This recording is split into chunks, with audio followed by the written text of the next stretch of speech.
Yeehaw!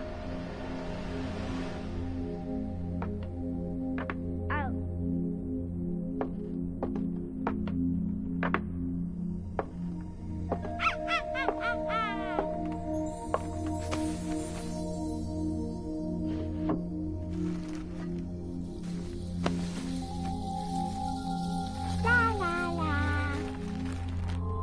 Ow! Ah! What's this? No. Bow bow. Boop boop. La la la.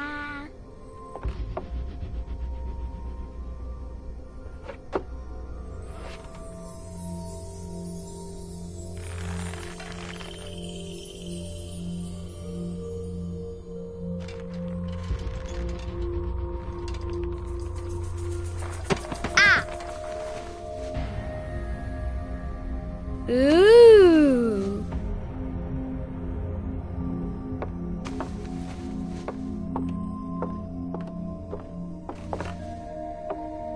Oh, look! It's a book!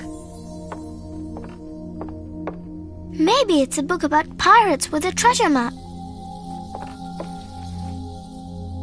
No, I don't think so. I wish that I had seen through all your lies. Oh, start from the beginning, not the middle. And so I decided to pick up my pen to relate the most disturbing episode of my life thus far. It all began early one morning in 1898, when Sherlock Holmes invited me to accompany him on a visit to the Marquis of Conyngham.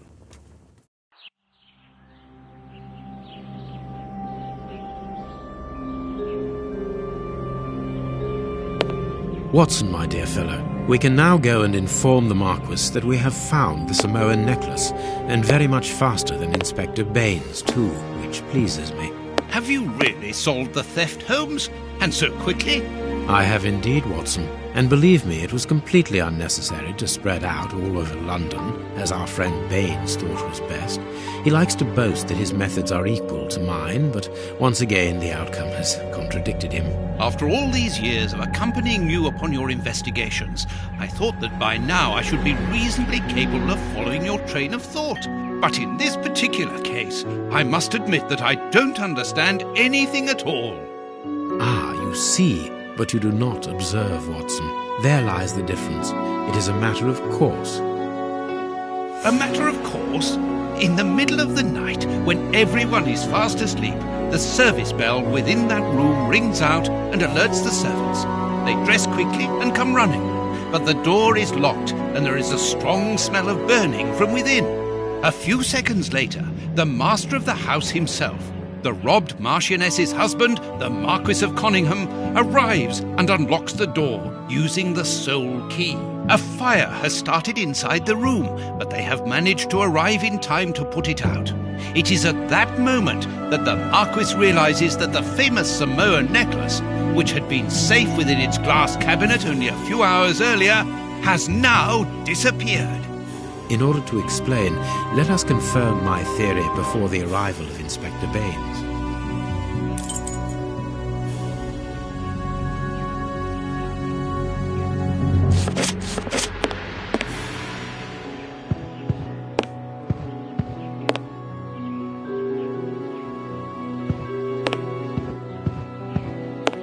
This window was cut with a diamond, a clean, discreet piece of work.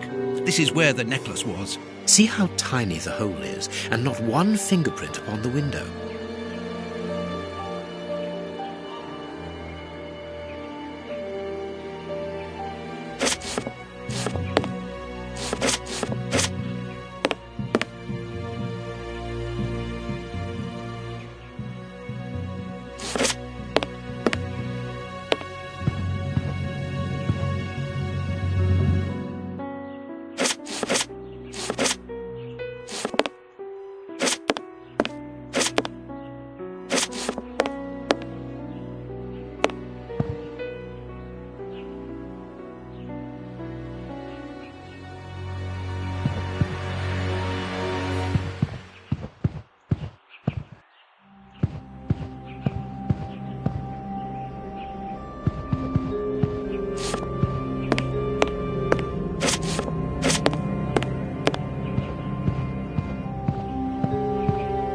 This window was cut. See how tiny...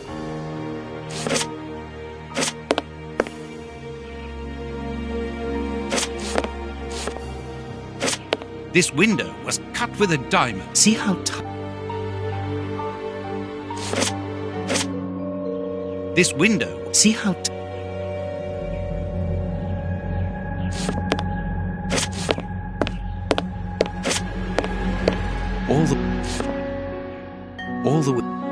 All the windows are locked. They've not been forced.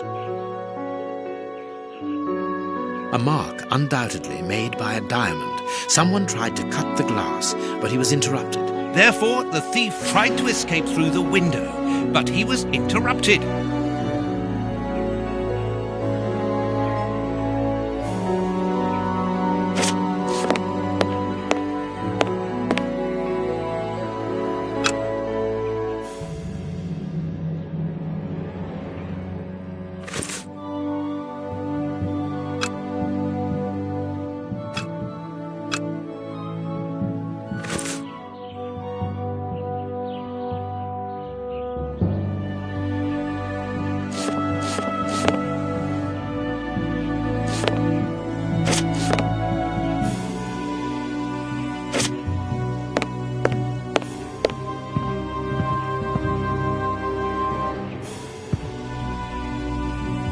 Let us examine the crumpled scores that have fallen off the piano.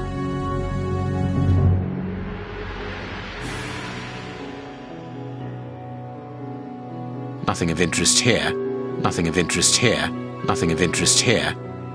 These sooty prints were left by a tiny hand. I don't understand why these music scores are covered with soot.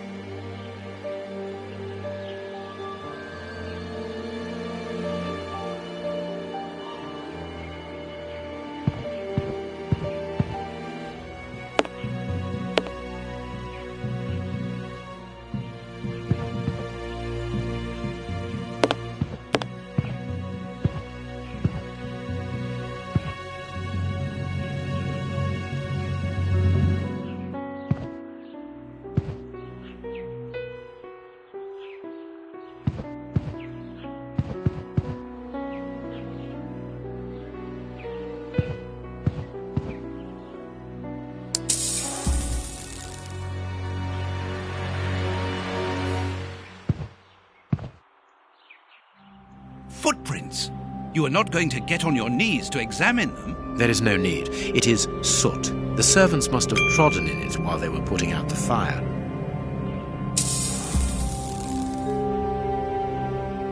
The fire started here, just beneath the bell pull. Whoever pulled the cord would have had his feet in the fire, unless it was pulled before the fire started.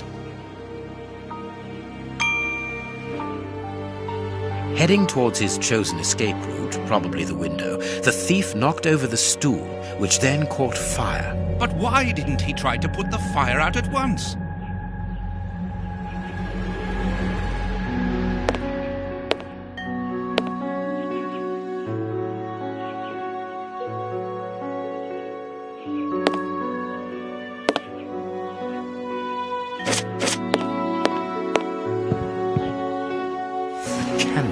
It must have fallen from the chandelier.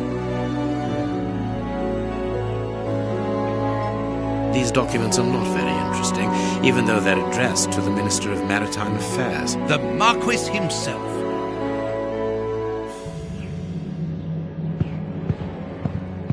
Not very well kept, this aquarium. I can see a dead fish floating on the surface.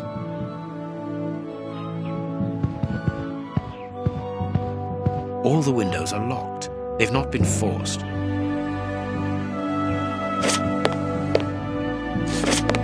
Not very well kept.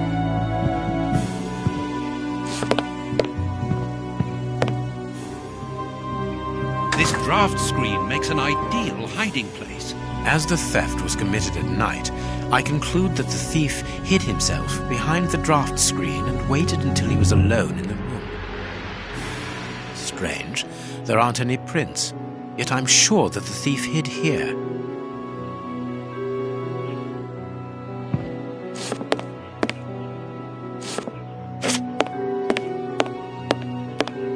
When the servants arrived at the door, having been alerted by the bell, they saw evidence of the theft and the fire, but they didn't see the thief. This door is very hard to force. The Marquis is the only person to have the key. The thief could not get out through here until eventually, when the door was opened by the servants.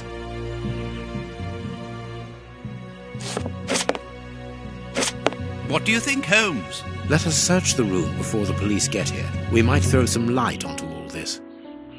What do you think, Holmes? Let us search the room before the police get here. We might throw some light onto all this.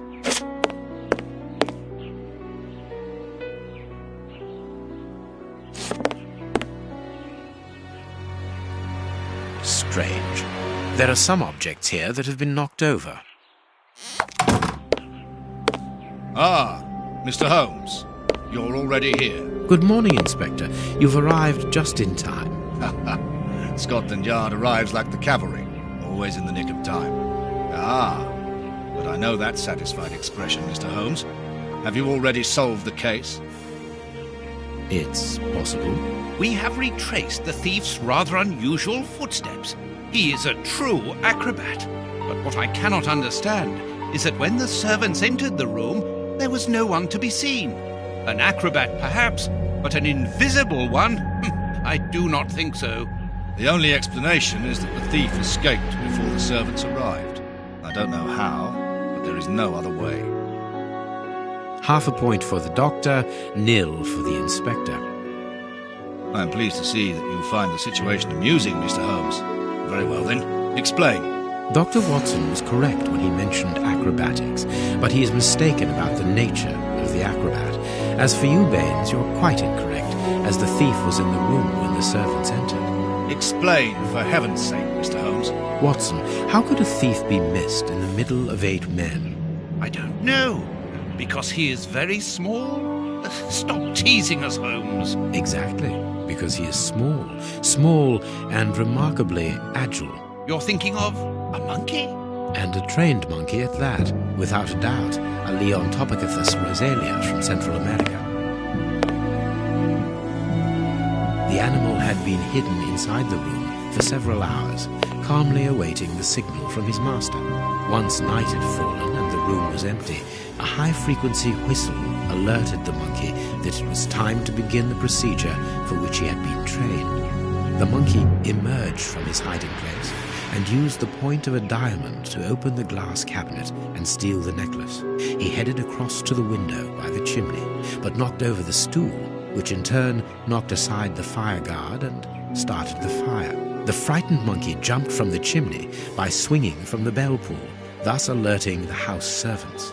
He then went to the window and began to use his diamond to cut a hole, but was interrupted by the staff trying to gain entry via the door, and he panicked again. He ran across the piano, scattering the music scores onto the floor, before hiding inside the chandelier, knocking over a candle.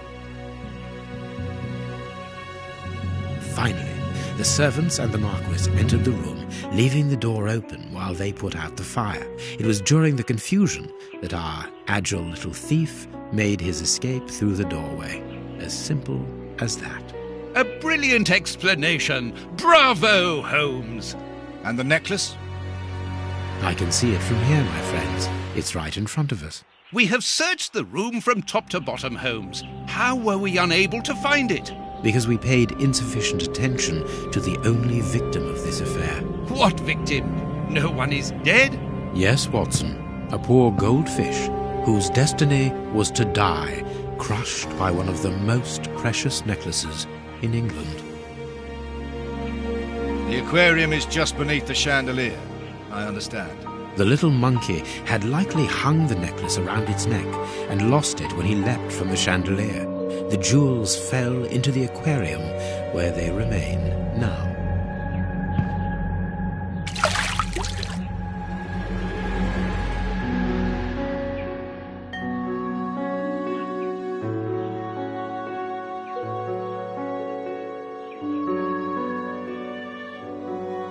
Marquis, here is your necklace, intact, just a little wet. Mr. Holmes, this brilliant demonstration does credit to your reputation. Thank you so much, Marquis. Do you wish to verify the authenticity of your jewel? No, I recognize it. I have spent many hours admiring it. Good. I will return it to its box, and... Inspector, a bank has just been held up. You must follow me at once. Orders of Scotland Yard. What times? Sirs, duty calls. My regards, Marquis. And well done again, Mr. Holmes. There, the necklace is in its box. We've lost enough time here. Let's go home, Watson. Ah, very well, as you wish. A good day to you, Marquis. With pleasure, gentlemen. And once again, thank you.